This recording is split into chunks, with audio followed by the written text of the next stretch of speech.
Welcome back to Dudu's Kitchen! At ngayong araw, meron tayong papakilalang guest. Sobrang unique tong guest na to. Kasi kusina. Pero ang makikita nyo ay doktor. Please welcome guys, Doc Alvin. Audience. Walang audience. Wala ito ngayon, Doc. Sa editor na lang. Welcome to Dudu's Kitchen, Doc. Yes, Kitang-kita mo naman. Oo, sobrang excited ako. Pinagandaan talaga namin to sa'yo eh. Ang lulutuin natin ay itlog. Itlog ko. Oh, Doc, maraming may gusto niyan, Doc. Yung itlog mo, Doc. Itlog ko, that's not food. Okay, maraming salamat po sa pag-imbita sa akin. Salamat po kasi talagang hinihintay ko yung pagkakataon na to. Isang karangalan ang maimbitahan ng isang dudut sa kanyang kitchen. Yeah. Lulutuin natin ngayong araw sa Dudu's Kitchen ay pwede mong iserve sa isang pasyente.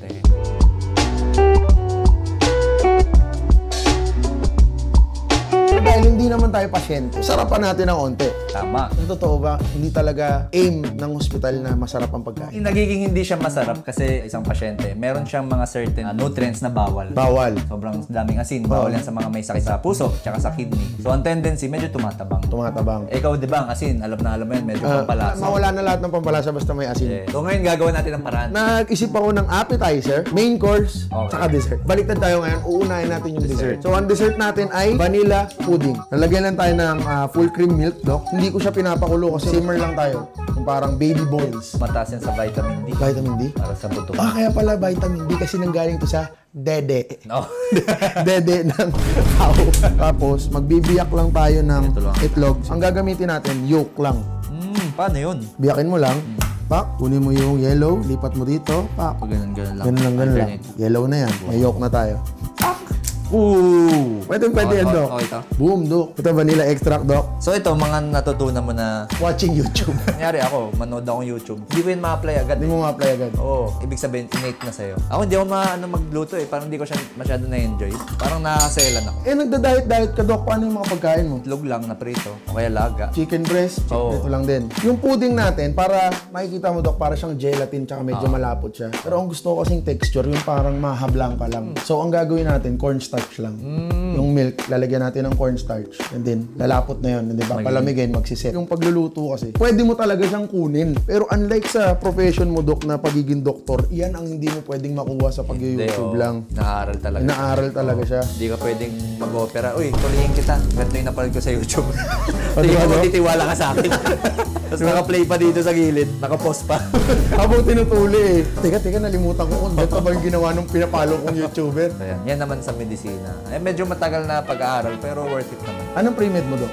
Bio. Hindi ko talaga plan maging doktor. Oo. Ang gusto ko lang talaga is magturo, maging professor. So, tinake ko biology kasi mahilig ako sa science. Tapos plano ko mag-PhD lang. Blessing ni Lord, nakuha naman. Ibig sabihin, Doc, sa pagdodoktor mo, scholar? Scholar ako. Wala akong binayaran. Ang galing.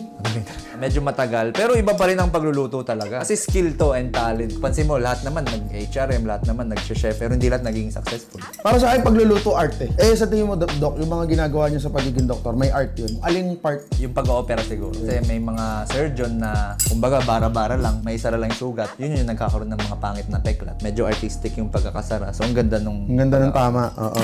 May mga konti pa rin concept ng art. Bigyan natin siya ng asukal. Medyo matamis pa rin kasi yan, Doc. Alam mo ba, Doc, na sa paggawa ng coffee, yung process ng pag-i-steam ng milk nagpapatamis ng kape yan. Kasi yung heat, nalalabas niya yung parang sugars ng milk. Oo, ng milk. Kaya tumatamis siya. Naamoy mo na.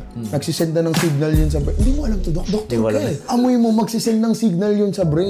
Na kung ano yung naamoy mo, yun yung nalalasahan mo. Kaya medyo magkakaroon siya ng impact talaga. Since sinabi mo yan yung smell, meron ako share. Minsan ba meron kang naaamoy, tapos may naalala ka na event or pangyayari sa buhay mo? Sigarilyo. Nakamoy ka ng smoke, ano naalala mo? Ganun. College days, oo. Kasi pag college days, gimme, inom, yosi. Ako, mga pabango. Ano naalala mo doon? May scent si mama na lagi ko naamoy nung bata ko. So pag naamoy ko ulit yun, naalala ko yung childhood ko. Ang reason nun, same kasi yung pathway ng smell, tsaka yung long-term memory. Ay, ang ganda nun! Ang ganda nun! Ang ganda nun! Paulit-ulit niya sa vlog. Ang ganda nun! Pag na-activate yung sense of smell mo, nadadaanan niya yung pathway ng memory. So, na-activate din. Pero tapos yung sinabi ko, sigarilyo lang. Ang ganda! Kukunan ko ng onti yung milk habang hindi siya masyadong mainit. Lalagay ko siya rito para hindi maluto yung egg. Walang paggawa ng pudding.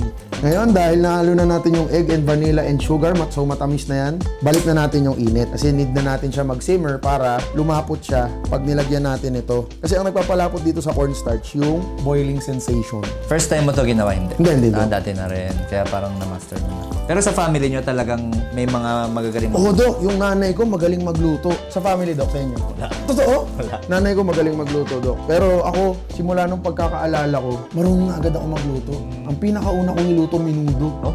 Oo.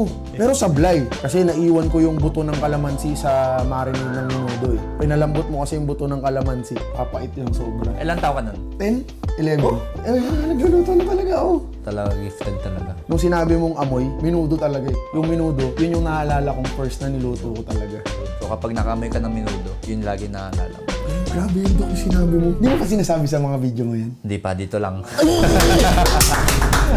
dito lang. Tinan mo, Dok, naging smooth siya, tapos mas lumapot siya. Alright, pwede na yan, Dok. Okay na? Tinansya mo lang to? Tinansya lang yan, Dok. Testing lang yan. Sarap. Mamaya, ang magiging texture yan, parang cream na medyo mas malabsa. Ngayon, papalamigin natin siya, papasok natin siya sa ref. Tapos na tayo sa dessert, Dok. Okay, good. Congrats, Dok. Congrats.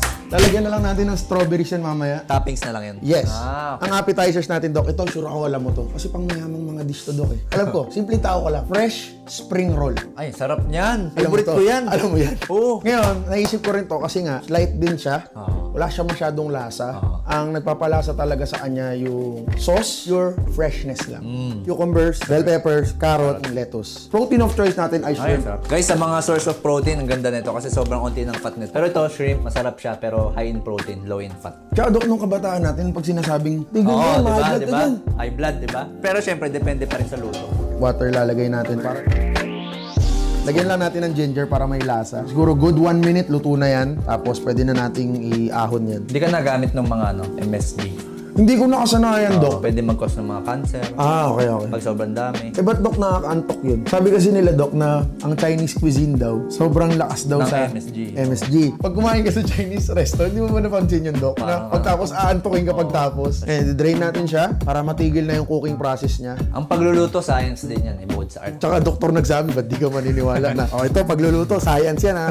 Sige po.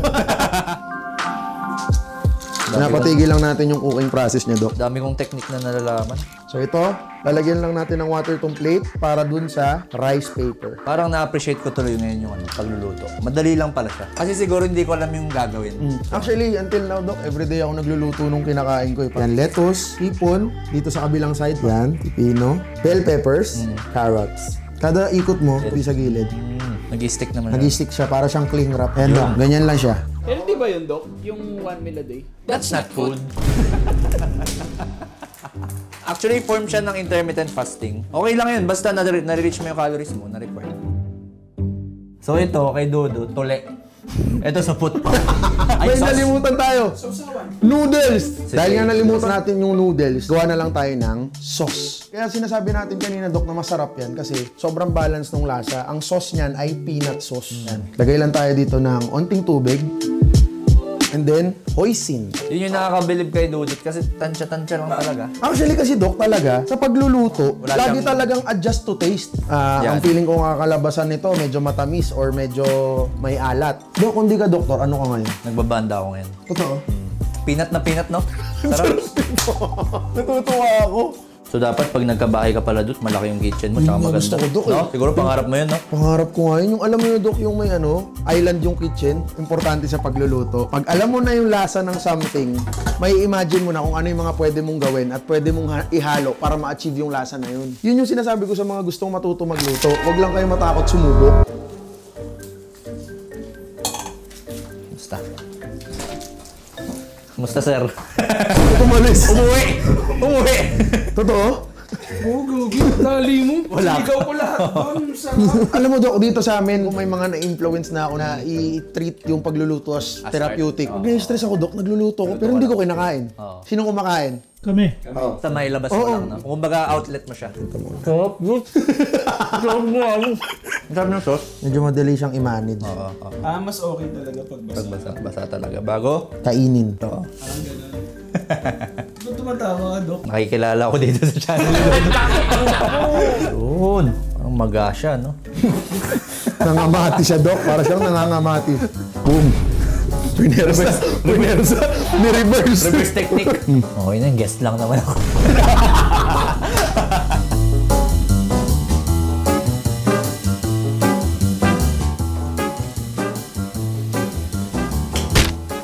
Sarap. Malaki lang. Talaga. Sarap. Ano, Dok? Anong mas malakas? Doktor o konduktor? Parang bagong panganak na tuta eh. Hindi mo kailangan masyadong pag-ingatan. Ito yung magpapabuhay dyan. Sige. Huwag mo mukhang ignorante sa vlog. Di ka ba nakatikim ng spring roll galing tayong Vietnam? Nakakain na ito. Tagal ko na doon. Alas mag-isang buwan ako sa Vietnam. Wala naman ako nakita ng tuta. Puta, tenga na lang. Aso na to eh. Ha? Ang sarap, di ba? May kamali ako ng pagkain. Ano? Lumpiang ubod. Kung tutusin, yes, lumpiang sariwa, di ba? Yun nga lang, yung nasa loob niyang ubod, tapos hindi niluto yung wrapper. Technically, ito yung counterpart ng fresh lumpia natin, tapos fresh spring roll nila ng Vietnam. Yun nga lang, yung sa sauce ng mga lumpiang sariwa dito sa Pilipinas, dahil nga sa murang side siya, lasang peanut sauce pa rin, pero mas malapit siya sa sauce ng kwek-kwek. Tapos di na ako naglagay ng mani, dapat dudurugan mo ng mani yan. Pero kasi yung napili kong peanut butter, crunchy na. Sa 10 liter, ito pinaka-quality. First time mo mag-try ng ganito, Vietnamese spring roll. Anong paborito mong food sa Vietnam? Vietnamese ko. Ang tagal mo sa Vietnam, kape ka lang ng kape. Hindi ka ba nagbe-Vietnam, Dok? Hindi pa. Alam mo saan akong bumibili ng kape sa Vietnam. Punta mo sa pagdating mo doon. Starbucks. Kala ko naman special. Appetizer namin to. Meron pa kaming full course. Bakit inubos ko na? Gago ka kasi. What comes in your mind agad sinabing, pagkain na pwedeng iserve sa ospital, sa tingin mo? Digesting. Putang ina, ano yung gigisa? Tinola. Lugaw. Overload Paris. Dati naalala ko, nung boy pa yung lola ko. Na-ICU yung lola ko. Sabi ng nanay ko, huwag na tayo magano ng pagkain sa ospital kasi parang per day, more or less 1,000 pesos mahal. yata. So, medyo mahal. Sige, bibili na lang akong pagkain. Sige, lugaw lang pwede kainin ng lola mo. Bumili akong lugaw sa mga kanto. Pagdating mo, sabi ng nanay ko, ba't ganito yung lugaw? Kulay dilaw. Sabi ng doktor pagdating, no, yung lugaw, puro mantika. Parang mamamatay agad yung lola niyo dyan. Kakain ng lugaw. Ako yung kumain. Meron pa to, pagdating. So now, it's the Hainanese chicken. Ang nagpapasarap kasi sa Hainanese, yung sabaw. Hindi, actually yung sauce. Ay, yung sauce. Papagkakala ko. Parang naniniwala na dito. Hainanese chicken tayo. Medyo kumukulo na yung water natin. Ang gagamitin nating parte ng manok, chicken thighs. Yan yung pinaka-fatty and at the same time, pinaka-flavorful. Meron tayong onion leeks. Upupuin mo lang siya para lumabas yung aroma niya.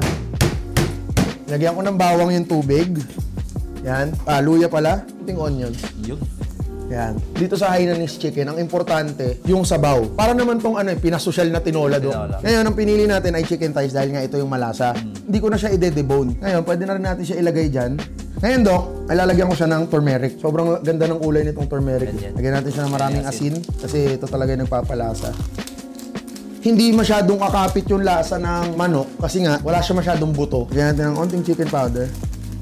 Hintayin na lang natin ito mga fully cooked. Gawa tayo ng sausawan. Yung isang sausawan ay mixture ng luya and ng green onion. So, ilalagay natin siya sa bowl and then bubuhusan natin siya ng mainit na mantika. Mahirap ang pagdodoktor sa pag-aaral pala. Hindi ako magsisinungaling, mahirap siya. Pag-doktor daw, mayaman daw, Dok. Hindi. May mga doktor na mayaman to start with, tapos yung mayaman pa sila lalo kasi yung mga pasyente, kanila pa rin. Pag nag-retire na yung tatay, papamana sa anak. Yung mga pasyente? Mga pasyente. Kasi Dok, may pinsan akong piloto, tapos nagpapaaral siya ng doktor, anak niya. Sabi niya, lahat ng mga ginastos ko para sa anak ko, hindi ko na mararamdaman. Para sa pamilya niya na. Ngayon, sabi niya, feeling ko yung balik nito sa anak niya na, sa mga magiging apo na pamilya niya, niya. Si Dr. Strange, Dok. Surgeon yun si Dr. Strange. Sobrang yaman niya sa pinapakita sa palabas di ba? Yung mga surgeon, kahit dito sa Philippines, mayayaman ng surgeon. Isang opera nila, 100. Wow! 2 hours lang. 2 hours, 100,000. Tangina. Pag nagko-computer ako ng 2 hours, ako pa nagbabayad ng 30. Ngayon, ito na yung first sauce natin. Total, may ready na tayong gawa. Garlic. And then yung green onions. Mag-iinit tayo ng oil. Nasa content creator side ka na talaga. Ano ka nagsimula mag-content? Ano kasi ako talaga, mahilig talaga mag-edit. Editor talaga ako. Before? Nung college ka? High school pa lang, nag-edit na ako ng mga video namin. Totoo? Mga random. Mga Clips lang. Natutuwa lang ako mag-edit. Nag-pandemic, nag-try ako mag-vlog. Kasi gusto ko i-edit yung vlog. Para lang may edit ko, para liba. In-upload ko, okay na, mag-monetize. Tapos natuwa Pero na nung ako. pandemic, doktor ka na.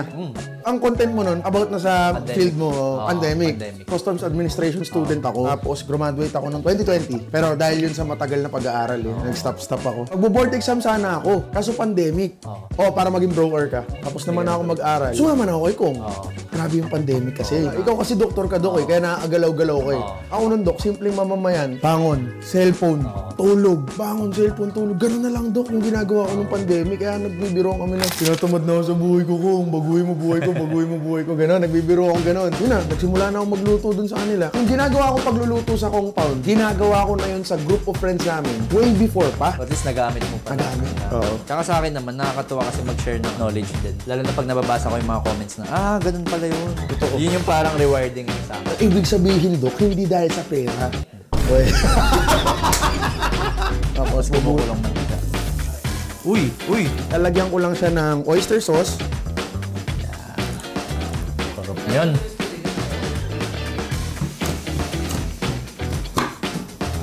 Itong bigas, nilalagyan ko lang ng sabaw ng aynanis. Ito na yung tatlong sauce natin. Ito yung asim, alat, freshness lang. Magtutusta ng bawang. Hindi naman to sobrang kailangan. Optional naman to. Pang toppings to.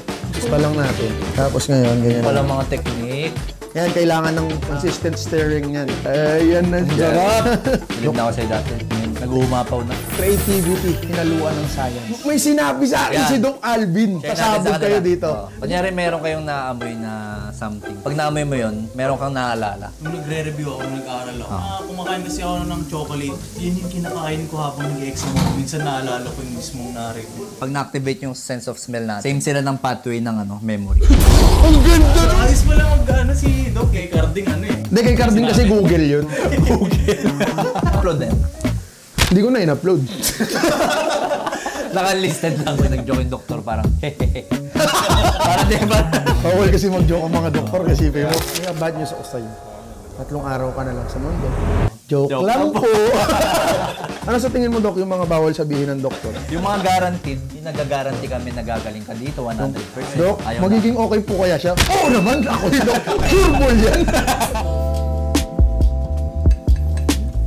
Yun, no? Sarap. Sige.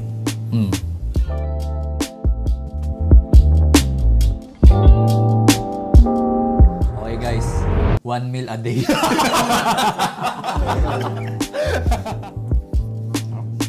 Ito. Guys, bahala na ako dyan. Gagaling agad yung pasyente. Yun!